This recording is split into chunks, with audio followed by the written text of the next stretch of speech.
In the heart of West Africa lies a nation often overlooked by the world. Burkina Faso, a landlocked country with no direct access to the sea, has carried the heavy burden of geography for generations. Every road to the outside world has meant passing through someone else's gate, paying someone else's price, and enduring someone else's delays.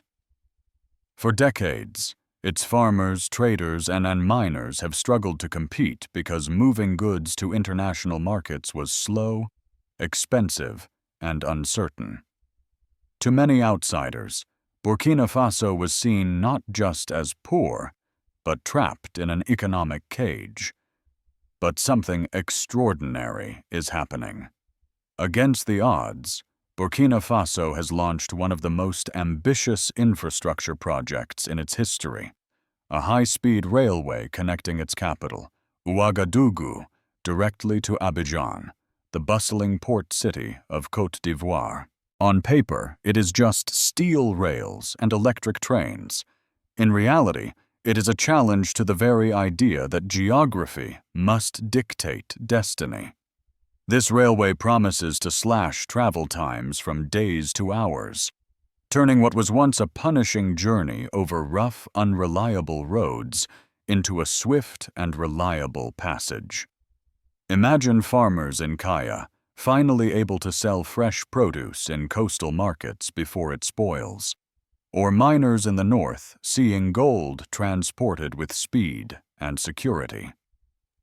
For young people, it means jobs and the possibility of building a future without leaving their homeland. Yet this project is about far more than transport. It carries the weight of national pride and regional power. It frightens some of Burkina Faso's neighbors who worry that trade routes and port revenues may shift away from them. It excites investors who see the possibility of tapping into a new growth corridor. And it alarms global powers that are watching carefully to see who will gain influence as West Africa's map is redrawn. If you believe that even forgotten nations deserve the chance to rise, stay with me, because this story is not just about a railway. It is about dignity, sovereignty, and whether a landlocked country can turn the steel of ambition into the steel of freedom. To understand the importance of this railway project, we must first look at the daily struggles of a landlocked nation. For generations, Burkina Faso has relied almost entirely on trucks that move slowly along uneven highways, battling dust, potholes, and countless border checkpoints.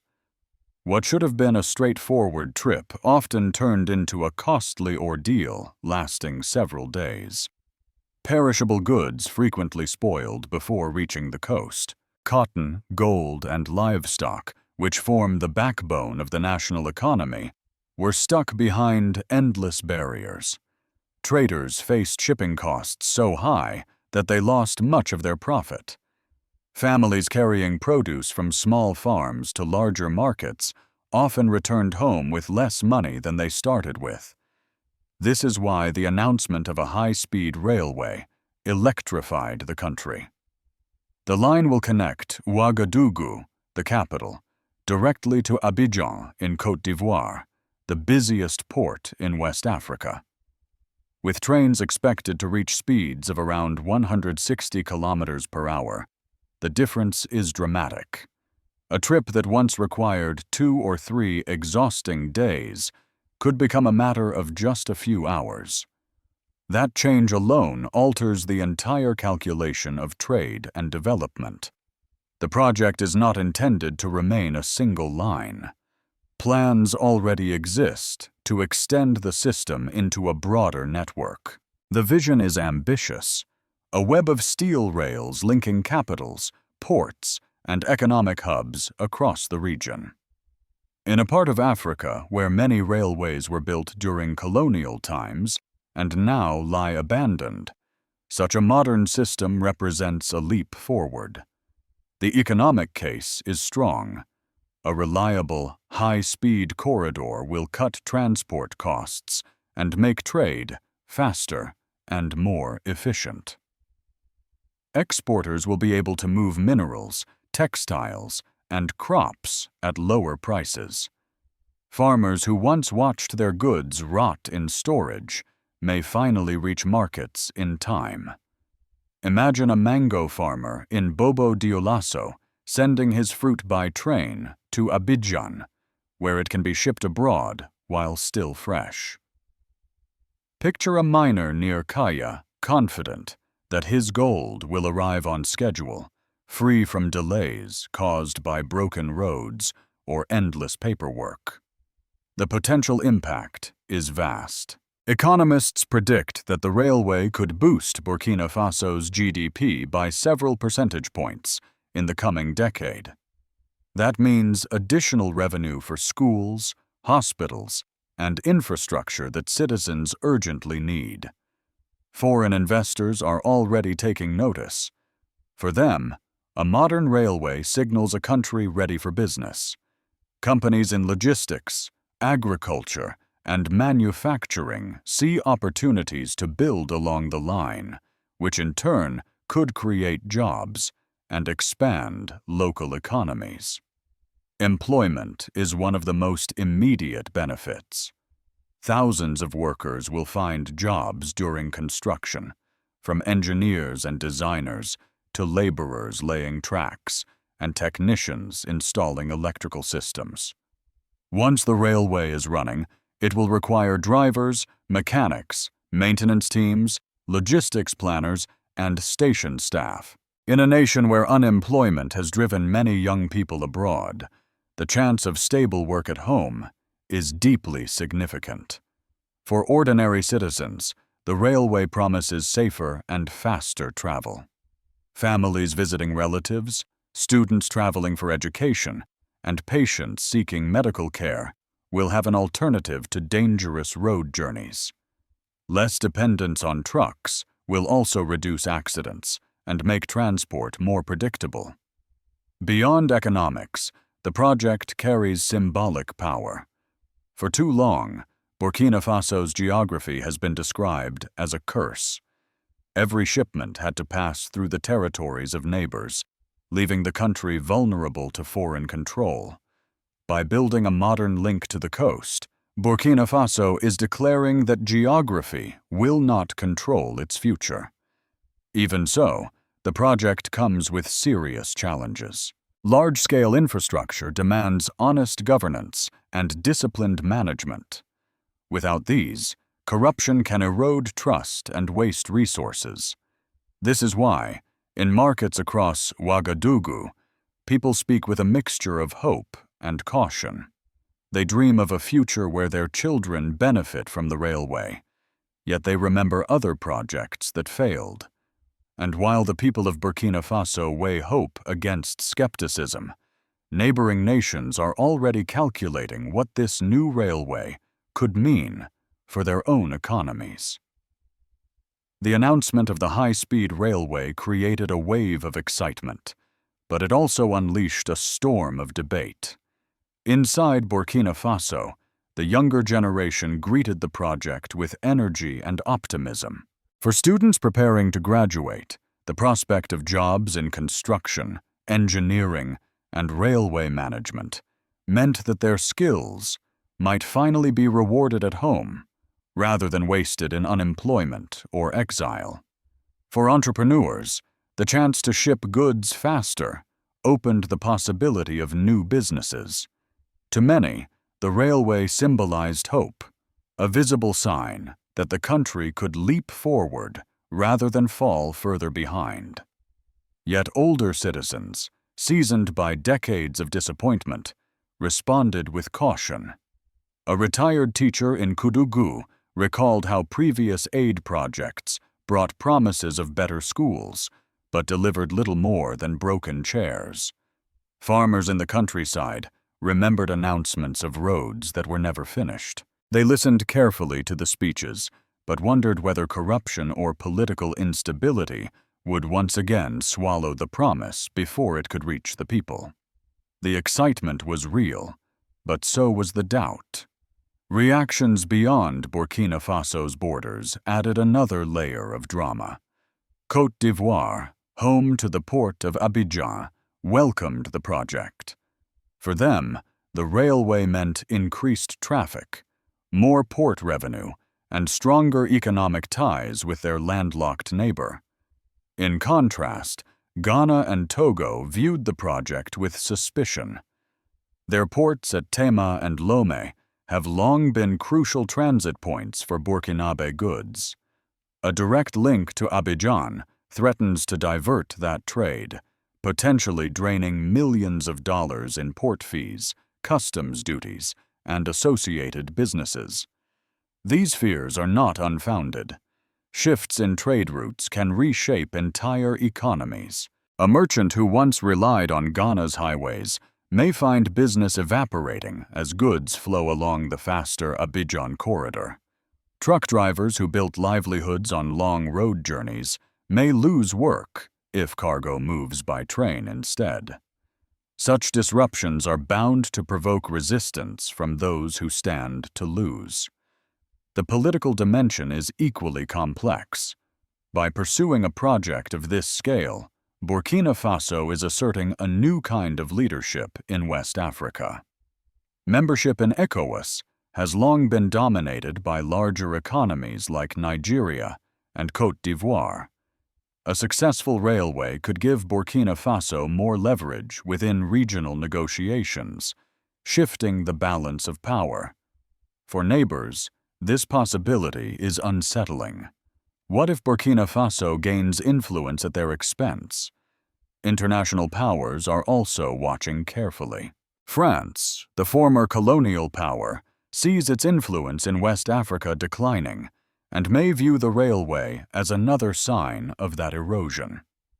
The United States considers the Sahel a zone of strategic interest, both for counterterrorism and for maintaining stability. Any major infrastructure project in the region inevitably attracts its attention, particularly if financed or built by non-Western partners. China, which has invested heavily in African railways, may view this project as an opportunity to expand its presence further. Each of these powers sees not just a train line, but a contest for influence. At the same time, inside Burkina Faso, the railway has become a symbol of defiance. President Traoré and his government describe it as a declaration of independence, a rejection of the idea that geography must chain their people to poverty. His speeches speak of dignity, pride, and sovereignty, themes that resonate deeply with citizens who have long felt ignored by the world. These words inspire loyalty, but they also raise expectations that will be difficult to meet. The atmosphere is charged with both hope and fear. Crowds cheer the vision of a modern railway, while skeptics whisper about hidden risks. Markets buzz with talk of opportunities, while farmers worry about being left behind. Neighbors measure the threat to their economies, and global powers calculate their next moves. Burkina Faso stands at the center of this storm, with one ambitious project pulling the eyes of the world toward a country many once overlooked. The question is whether this bold gamble will strengthen the nation or expose it to new dangers. Will the railway lift millions out of hardship, or will it fuel rivalries and corruption that tear the country apart? The high-speed railway is more than steel, wheels, and engines. It is a force that could reshape daily life for millions of people in Burkina Faso. For families who have lived without reliable transport, the idea of a train line that cuts days of travel into hours is nothing short of revolutionary. Imagine a mother in Ouagadougou who can reach the coast quickly for medical treatment, or a father in Bobo Dioulasso who can send his crops to port without fearing that half of them will spoil on the way. For these families, the railway represents dignity and survival as much as it represents progress. Job creation is one of the clearest benefits. Thousands of workers are being hired during construction, from engineers and planners to welders, drivers, and technicians. Beyond that, the presence of the railway opens the door to long-term employment. New towns, warehouses, and industrial parks may rise along the route. Small businesses, from food vendors to repair shops, will spring up to serve travelers and workers. This multiplier effect can ripple outward, touching communities that have never before been connected to national trade networks. Education also stands to gain. With better transport, students in rural areas may travel to universities in major cities, while technical schools along the line can specialize in railway management, mechanics, and logistics. For a generation hungry for opportunity, this could be a lifeline. One student in Ouagadougou put it simply, "I want to build my future here, not abroad." And if the railway provides jobs and training, it could slow the painful cycle of migration that has drained talent from the country for decades. Politically, the project has already shifted the conversation. Leaders present it as proof that Burkina Faso is capable of bold, modern achievements. The government portrays the railway as a declaration of sovereignty, breaking away from dependency on foreign aid and asserting the right to design its own future. This message resonates strongly with citizens who have long felt that their destiny was controlled by outsiders. However, the political risks are just as real as the promises. Large projects in Africa have often been undermined by corruption. Without transparency, funds can disappear, contracts can be handed to cronies, and the railway could become a monument to mismanagement rather than progress.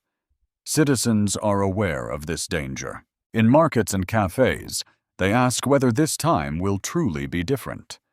Skepticism is not born of cynicism, but of experience.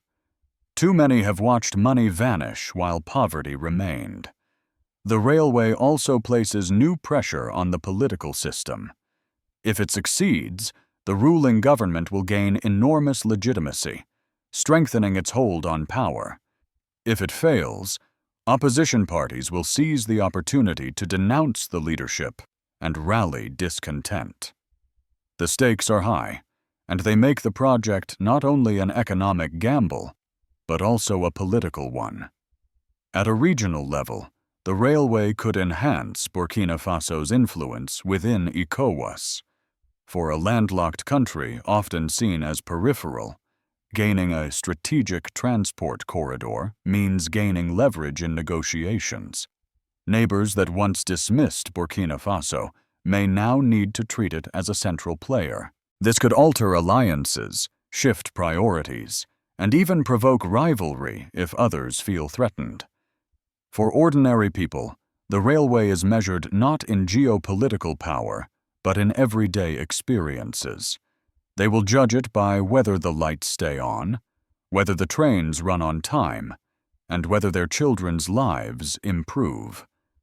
A farmer will ask if his crops reach the city intact. A student will ask if she can find a job when she graduates. A mother will ask if her family can travel safely. If the answer is yes, then the railway will be remembered as a triumph. If the answer is no, it will join the long list of promises broken.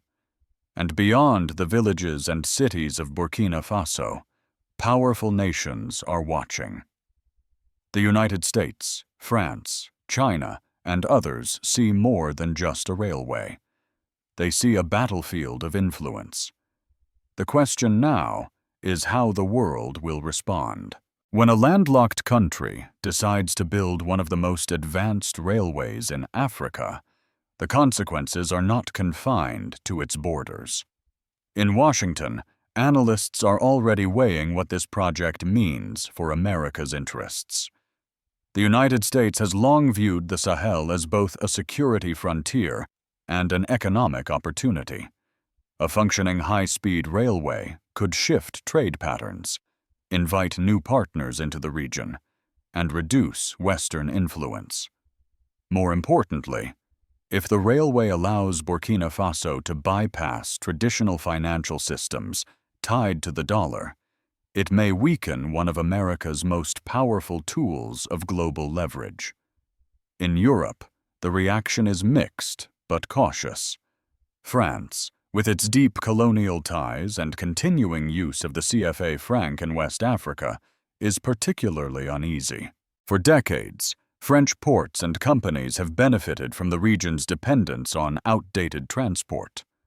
A modern rail corridor threatens to divert revenue, alter supply chains, and erode France's already fragile influence. European Union officials see opportunity in regional integration, but worry that the real beneficiaries may not be European companies at all. China, meanwhile, watches with keen interest. Over the past 2 decades, it has poured billions into African infrastructure, often through debt-financed projects. A high-speed railway in Burkina Faso fits well within its strategy of expanding influence across the continent. If Chinese companies win contracts or financing roles, Beijing could gain another foothold in the Sahel, adding to its already considerable presence in East and Southern Africa. Other African nations are equally alert. Ghana and Togo fear losing cargo traffic to Abidjan's port, while Côte d'Ivoire welcomes the project as a boost to its economy. Within ECOWAS, leaders debate whether the railway will serve as a model for regional integration or a source of rivalry. The symbolism is powerful. If Burkina Faso can transform its fate through bold investment, other landlocked nations such as Niger or Mali may seek similar projects. For the United States, this is where the stakes become clear. A successful railway not only strengthens Burkina Faso, but also signals a shift in Africa's alliances. The question hanging over policymakers is simple. Will this project become a bridge that unites economies, or a battlefield where powers compete for influence? And as the world positions itself, one truth remains. The future of this railway will not be decided in distant capitals, but in the streets, markets, and villages of Burkina Faso itself. History does not often pause to watch a landlocked country in West Africa, yet that is what is happening now. Burkina Faso's high-speed railway is more than steel tracks across dry soil. It is a test of vision, governance, and resilience. If it succeeds, the nation could break free from the chains of geography and write a new chapter of sovereignty. If it fails, it will not simply be a failed project. It will be a weapon for critics who argue that Africa cannot govern itself. The stakes reach far beyond national pride. They stretch across the entire continent. The warning signs are clear. Corruption could bleed the project of its promise. Political instability could halt construction. External powers could try to capture control, turning a symbol of independence into another tool of dependency. Environmental costs and displacement of communities may ignite local resistance, if not handled fairly. These risks are real, and they will determine whether the railway is remembered as a bridge to prosperity or as another broken dream. Yet the hope is also undeniable. A successful railway could spark a wave of integration across West Africa. It could light the path for other nations to invest in bold infrastructure, to build for their people rather than depend on aid. Imagine a continent where farmers, students, and workers are linked by fast, reliable transport, where ports are no longer bottlenecks, but gateways to the world. That is the promise hidden in the steel rails of Burkina Faso. So the question is simple, but profound.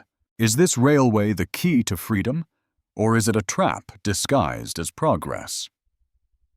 The answer will not be decided in speeches or reports.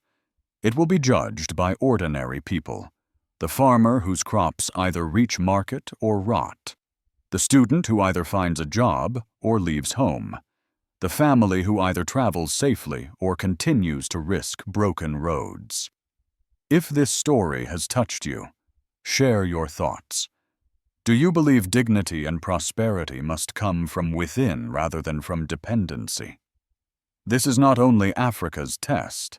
It is a reminder that in every nation, justice, sovereignty, and faith are the true foundations of freedom. May God bless the people of Africa, and may we all learn that courage, even in small nations, can change the world.